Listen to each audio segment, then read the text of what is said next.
and after 3 weeks they've said the bidding is closed. That is it. Oh dear. And what did you do there, Dave? I'm an operator on the plant. So 425 people could lose their jobs here. Or more than that. So that number figured is purely just Prax employees. There are roughly 1,000 people that go through the turnstiles at that refinery every single day. So there's more contractors that work there. That is their permanent place of work. You know, scaffolders, laggers, that kind of thing. And you can multiply that number by 4 or 5 of indirect job losses as well. You know, that you'll have the B&Bs in the area, you'll have the coffee shops, that kind of thing. So you're talking 4,000 to 5,000 potential job losses from the closure of Lindsey Oil Refinery. And could the government have helped, or should they be helping? What could they do? We have asked. We've asked for support.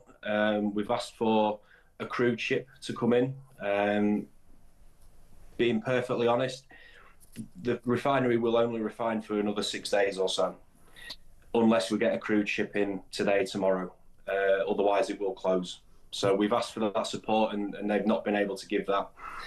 We've also asked for government support with funding for future turnaround and shutdown inspections as an incentive for a buyer to come forward.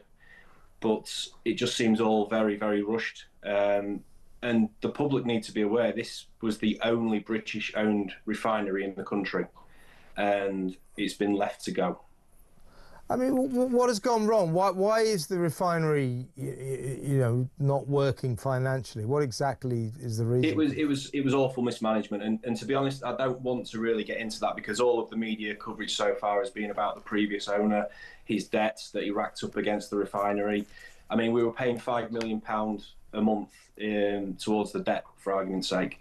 So a lot of the media speculation has been about him, where he is, his mismanagement of the company, and it's now about the employees, the amount of job losses, and saving the refinery, saving the infrastructure of the UK. Because Lindsey Oil Refinery has a direct line out of the refinery to Buncefield and down to Heathrow. Yeah, so you supply Heathrow, don't you? Yes. Heathrow Airport.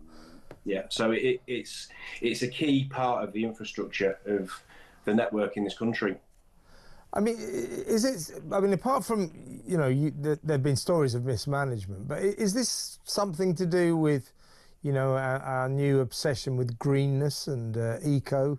Is it something to do with ecology or net zero? Is that why? I think that's part of it.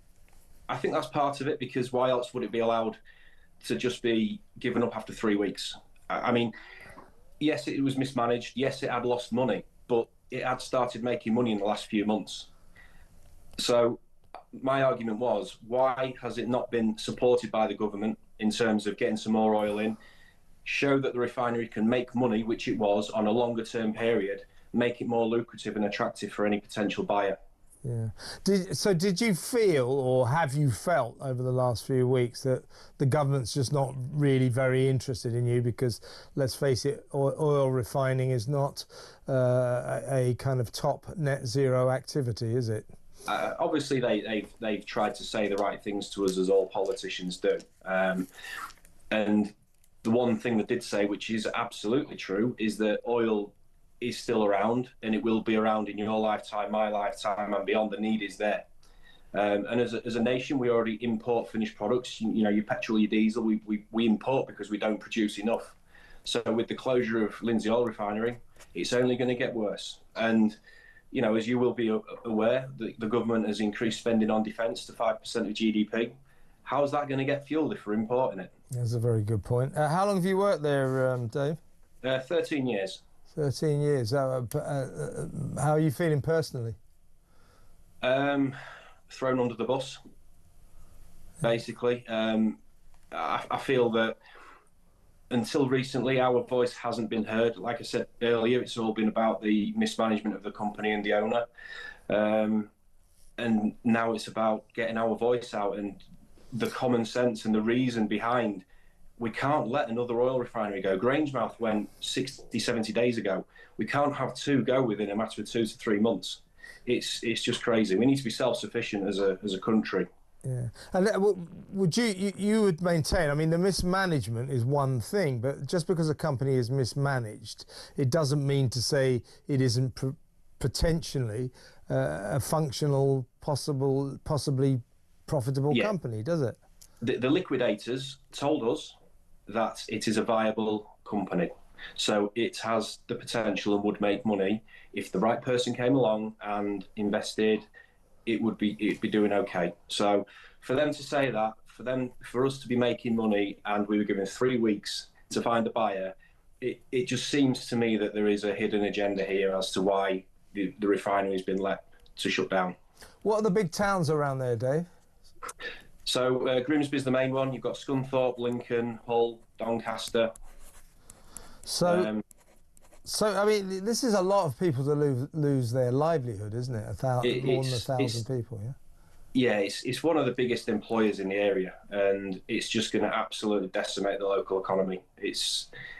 I don't see it coming back if Lindsey Oil Refinery closes. I think you're going to lose a lot of workers who are going to move out of the area to find jobs elsewhere, and it just seems a real shame. And there's no need for it. It can be helped, it can be saved. The country needs it. Yes, there is a transition to going green, but this transition is off a cliff edge. You know, it's not a gradual thing. I think we'd all agree that at some point as a world we need to go greener, you know, and oil isn't going to be around forever, but you can't just cut the supply off instantly like this, because we still need it. Whether Lindsey Oil Refinery is saved or not, the demand will be exactly the same tomorrow and the following day. But do you sense then, I mean, have you sensed over the past few weeks that there's a kind of cultural problem here, that this net zero obsessed government was never going to do all that much to help an oil refinery? Again, yeah, they say the right things in meetings, but I've always had the feeling that they were never really going to help. And again, because there was maybe a hidden agenda behind everything, and obviously it's well documented that Labour are quite hell-bent on net zero and getting there as quickly as they can, but we're doing it at the detriment of our own economy and local workers and people's lives, and we're going to end up importing finished products from countries that refine it far dirtier than we do. We're one of the greenest countries to refine in the world. Yeah, I know. We're just moving the carbon from us to somewhere else, and then we've got to transport it from there, which is even worse. So have you, at this stage, Dave, got to go in a second, but have you run out of all hope, or is there any small lifeline you can cling on to? We are going to go down kicking and screaming. So yes, there is. I'm hoping there is a lifeline. We are getting the coverage now that we need. We want to put the pressure on the government and make them see the common sense behind this. They cannot let another refinery go. So yes, there is hope, and we will keep fighting until we've exhausted all avenues. All right, Dave, we'll keep in touch with you, and the best of luck. Thank you so much for talking to us. That's Dave Smith from the Lindsey Oil Refinery up in Lincolnshire.